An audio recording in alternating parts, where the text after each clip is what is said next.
One year at the ashram, we were invited into a practice called the cat-mouse meditation. We were invited to close our eyes and imagine that we are a cat sitting on the floor in a kitchen, and we're looking at the wall, and where the wall meets the floor, there's a little mouse hole. And we were invited to imagine that we are this cat, very relaxed and also very attentively being available to see if a mouse comes out of the mouse hole.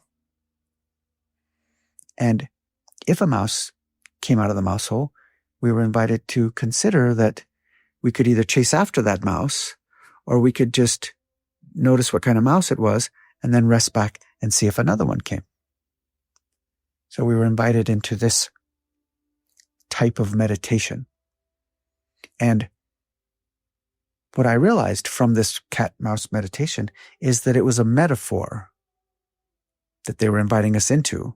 It wasn't spelled out, but it was implicit to me that the cat was representing our attention and the mouse was representing thought. And if a mouse comes out of the hole, we notice what kind of mouse it is, and then we rest back and see if another one comes. So many years later, after having learned that meditation, when I first started exploring with people in these ways that I now explore with people, the very first person I ever sat with, she was, talking about how she has a lot of thought and her mind is very busy, and she has trouble with meditation because in meditation, she had heard that in meditation, you were supposed to try to quiet your mind. And she noticed she could never do that, so she felt like a failure. And so she never did meditation because she couldn't ever quiet her mind. And that's what she thought meditation was, where you were supposed to sit and your mind would get so quiet, then you could do this thing called meditation. So I shared with her, well, I have a different view on all of this than that. I don't ever approach meditation from the perspective that we're trying to quiet the mind, because actually the mind is going to have thought. That's part of what the mind does, is have thought. So I shared all this with her and I said, would you like to try something that I have found very useful? And she said, sure.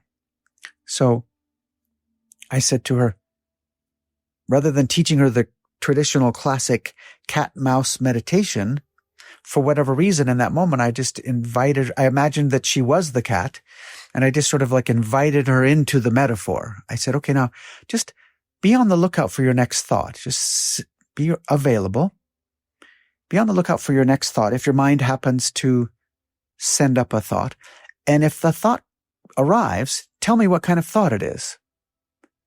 And she right away said, I wonder if it's going to snow.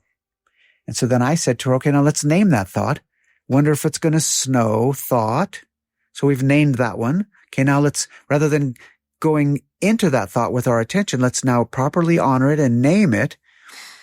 And now let's rest back. And now let's be on the lookout and see if another one comes. And so she paused for a moment and she said, if it snows, I need to, get my car checked. And I said, okay, now let's not let that story go too much further than that. Let's kind of catch it early.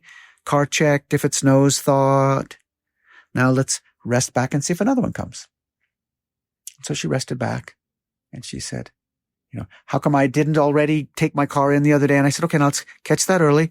Why didn't I take my car in early? Thought, rest back, see if another one comes. She rested back. And now there was a little bit more of a gap where there was just quiet for a bit. And then she said, and she kind of started giggling a little bit. And I said, what are you experiencing? She said, well, I'm not having any thoughts right now. I said, fascinating. I said, notice how we're just still being available. If a thought comes, we'll just honor it. We're not trying to stop them. They're welcome to come. We're just going to name them if they come, honor them, kind of try to catch them early. if we can. If we let them get too fully formed, then we might get pulled into them. But if we can just kind of catch it early as it's starting to rise up, name what kind of thought it is, honor it, put the word thought at the end of it. She said, oh, I'm having one about dinner. I said, okay, what's for dinner thought? And we rested back. She said, oh, I should have gone to the grocery store. I said, okay, let's say grocery store thought. Rest back. And then it got quiet again. Her mind was quiet again. She started giggling again. And then it was just quiet. She said, wow. And I noticed that she was taking longer, slower breaths at this point. Her whole nervous system was more relaxed. Her body was relaxed. And she commented that she was not having any thought, even without trying to quiet the mind. From this practice, she was noticing that her mind was tending to be more quiet. So we just continued the practice, and there was more giggling. And as the years have unfolded, I've shared this with many people. And in the early years, I used to refer to this practice as the joyful noticer practice. Because for me and many that I had shared it with and invited them into this practice, they would very often giggle or have like a joyful response, because very often it was maybe the first time that they had ever experienced not having so much thought. And it was obvious to them that it was due to this practice, and it was so much fun for them. It was like a delight that they weren't having thought. So for years, I called it the joyful noticer practice. Then one day, somebody that I had shared this practice with, she was then speaking to me, and she said, Mitch, name that thought practice that you taught me. So powerful. I said, the what? She said, name that thought practice you taught me. I said, well, which one is that? Because there are many practices that I invite people into. And she said, the one where you have me sit and be on the lookout for the next thought. And if a thought comes, we name the thought, and then we rest back and see if another one comes. She said, the name that thought practice.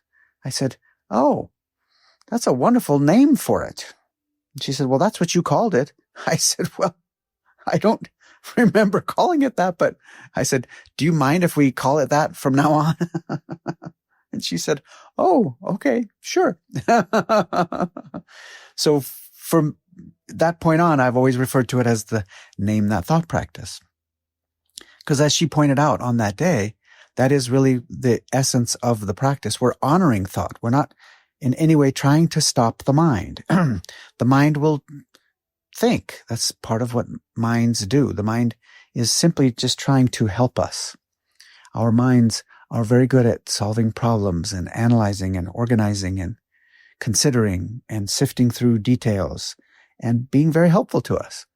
But what we notice is our mind will get going and our attention gets pulled in, and it can create all kinds of stories and misunderstandings about who we are, and worry and regret and all kinds of activity of the mind. This is what we notice. This aspect of our mind that's very good at solving problems, if it doesn't have a particular problem to solve in this moment, it will very willingly go forward in time and try to solve something that might be a problem. And so it'll go round and round with it, but it can't solve it because it's not occurring yet. And that's all worry is. Worry is the problem solver aspect of our mind going forward in time and trying to solve something that it can't solve because it's not occurring yet. That's what worry is.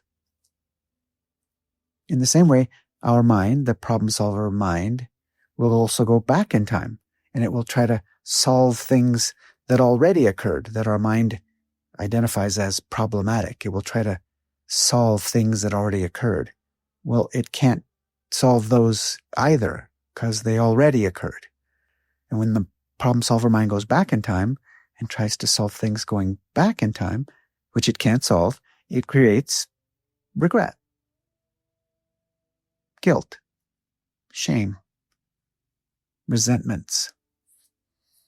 So imagine if we could be more capable of not letting our attention get pulled into those kind of thoughts that go forward in time, or the ones that go back in time, or the thoughts that are like, self-deprecating thoughts, self-judgmental thoughts. There's many types of thoughts that can create all kinds of disturbance for us.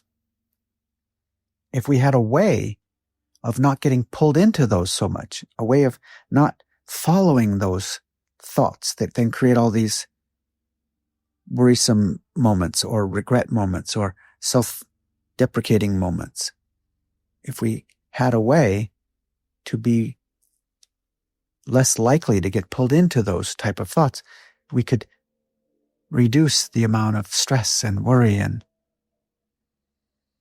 less psychological suffering that we create for ourselves if our attention gets pulled into those types of thoughts. So with this practice that I refer to as the Name That Thought practice, we just simply sit, be available. You can also do this practice right on the fly. When you're out on a walk, when you're driving your car, you don't have to have your eyes closed. You can do this with your eyes open or your eyes closed. You can do this when you're in the grocery store, when you're interacting with someone else. This is a practice that can go anywhere, wherever you go. And it's also a really good practice to do on a regular basis as a practice where you carve out some space in your day. Even if you just do it for a few minutes, just sit down and be on the lookout for your next thought. It's that simple. It's really good I try to get people to do it several times a day. What I lobby for, what I advocate for is 5 times a day, especially early on in the process. Mostly people do not do that, but I lobby for that. That is the lovely possibility. Because see, the more we're doing it, even if we just do it for a few minutes, we start building a momentum. We start changing the habit of our attention. That's what this all comes down to. Everything that we experience in any moment, whatever the quality of our experience is, it's determined by where we're putting our attention. If we let our attention get pulled into a worry thought, then we experience life through the perspective of worry. If we let our attention get pulled into a self-deprecating thought, then we experience life through the perspective of self-deprecation. If we let our attention get pulled into a regret thought, then we experience life through the perspective of regret. So when we do the Name That Thought practice, we just simply be available for the next thought. If a thought happens to come, we try to catch it early. That's the key. We try to catch it early before it gets too fully formed. If it gets really formed, before you know, you're just in that storyline and you're going on that suffering train that it'll take you on. And another thought and another one, and it just starts building and spinning. Sometimes I call it getting pulled into the hamster wheel of ick world. It can be pretty icky on that hamster wheel. So if we do the Name That Thought practice, we can change the habit of our attention where we don't always get pulled into those kind of thoughts. So we just be available in the Name That Thought practice. And if a thought comes, we name it. We try to catch it early, kind of like the category of thought, like dinner thought or weather thought or, my wife thought or my husband thought or my parent thought, whatever it is, kind of the category. Try to catch it early as it's just starting to rise up, name it, honor it, call it what it is, a thought, what's for dinner thought. And then we rest back and we see if another one comes. Each time we're doing that, we're changing the habit of our attention so that our attention doesn't so automatically get pulled into those thoughts. And we rest back and we just see if another one comes. Now, as this practice continues, then what I invite people to do is just become ever more interested in this resting awareness that you're resting back into. Notice the nature of the awareness that's on the lookout for the thought. Notice the nature of your awareness. It's inherently calm. There's no worry here. There's no dilemma here. There's no self-deprecation going on here. There's no resentments, regrets. Become ever more interested in that resting awareness that you rest back into when you name the thought and then rest back, see if another one comes. Notice the nature of that awareness. I invite people to start becoming ever more interested in that and noticing what that's like. Notice how the awareness is not a physical thing. It's real. It exists, but it's not a physical thing. The awareness. You couldn't grab hold of your awareness and show it to someone because it's not made out of matter. It's a subtler dimension of being. So I invite people to rest in that subtlety, that presence. And then notice, because it's not a physical thing, I invite them to consider this is the part of you that can't die. It can't even age. It's the same awareness that you've always been and that you will always be. And it's not in any way troubled. It has no dilemma. It has no agenda. It's just observing peacefully whatever's occurring. We rest in that. And I often invite people to expand out into that awareness and see, can you find an edge to the awareness? Notice, if you expand out in all directions, does this awareness that you are, does it have an edge like your body does, or does it not have edges? Notice, expand out. Can you find an edge to the awareness? I'll invite people to expand out, and see. Notice how there's this resting, peaceful presence that you are that is not in any way constrained or limited or in any way conditioned. It's just simply abiding, peacefully aware of whatever's occurring. Then I invite people to let their breath be a little bit longer and slower. And notice how there is this stillness, this peacefulness that you are. So when you do the Name That Thought practice, it gives you a chance to experience your true nature, your spirit. When we speak of spirit, this is your spirit. The awareness is your spirit. This is the part of you that can't die, can't even age. You've always been this, and you will always be this. You can roam out into the vastness of this presence that you are and realize that when you rest here, there's no worry here. There's no fear here. There's no dilemma here.